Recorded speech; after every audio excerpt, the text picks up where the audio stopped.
आणि राहिलेला सुद्धा आपण मिळून देणार आहे. परंतु काय असतं भैया, समाज आता आरक्षणातून नोकरीकडे जाईल, योजना घेईल आणि उच्च शिक्षणात सुद्धा जाईल.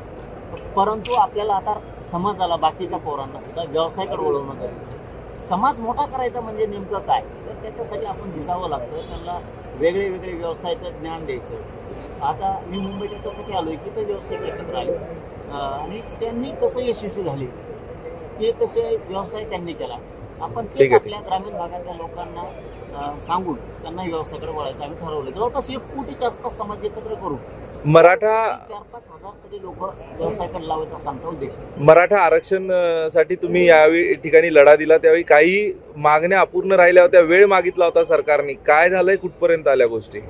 फक्त पश्चिम महाराष्ट्रातला गॅझेटियरचा विषय राहिला.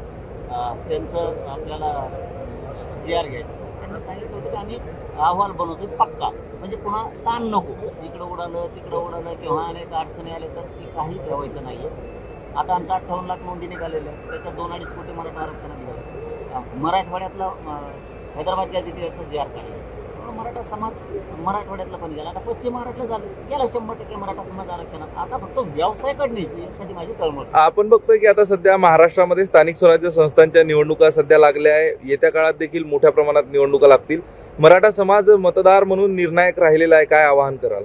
मी या निवडणुकीत तर मी नाही येईन, पुढचा पण राहणार नाही. कारण स्थानिक निवडणुकीत तिथं 4-5 उमेदवार असले तरी आमच्या चेहऱ्यासमोरचे, त्याच्यामुळे आम्हाला कोणाला काय म्हणता येत नाही, याला तर त्याला. पण एक गोष्ट लक्षात ठेवायची, उमेदवाराला जरी काय म्हणता नाही आलं तरी मराठा समाजाने, ज्यांनी आपल्या मराठा आरक्षणाला विरोध केला, ज्यांनी आपल्या समाजाला विरोध केला, त्या पक्षाचा नेता कोण आहे, त्या नेत्याचं मात्र खच्चीकरण झालं पाहिजे. त्याच्यासाठी मराठ्यांची ताकद आणि धाक जर वाढवायचा असेल तर मतदानाच्या दिवशी, असे रोज ते फिरणार त्यांसंग, पण मतदानाच्या दिवशी लक्षात ठेवायचं, या नेत्यानं आपल्या मराठा आरक्षणाला विरोध केला होता, आपल्या जातीला विरोध केला होता, याला मतदान करायचं नाही म्हणजे नाही. परत वोट राहील मराठ्यांचा, नाही तो वोट राहत नसतो आणि हे होणार आहे. पण सगळ्यात महत्वाचं, तुमच्या काही दिवसांपूर्वी तुम्ही तक्रार केली होती करण्याच्या कटासंदर्भात, तपास कुठपर्यंत आलाय? काय हो, त्याला नाही मोजित मी असली किती काय येते, किती काय आता किती कोल्हे असतील. असे माणूस कसा असावं, अंधश्रद्धेसारखं वागू नये.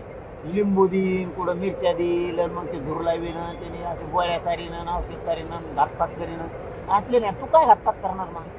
तू काय घातपात करणार? गाडी अंगावर घायची. माझ्या संग 50 गाड्या असतात, 15 आहे धरूनच. माझ्या संग 1-2च गाड्या आहेत एखादीशी, आणि तू अपघात करायला ठरवलं किंवा ती वाद करायचा ठरवलं किंवा मारामारी करायला ठरवली. महाराष्ट्रातल्या प्रत्येक गावात मराठा, तू कुठे खेटायली मला, तू कुठेही मला खेटायली. जर नायनाट नाही केला ना तर बदलून ठेवू. फक्त तू समोरून कोणत्याही गावात राज्यात प्रत्येक गावात मराठा, तो खोडच मोडीना.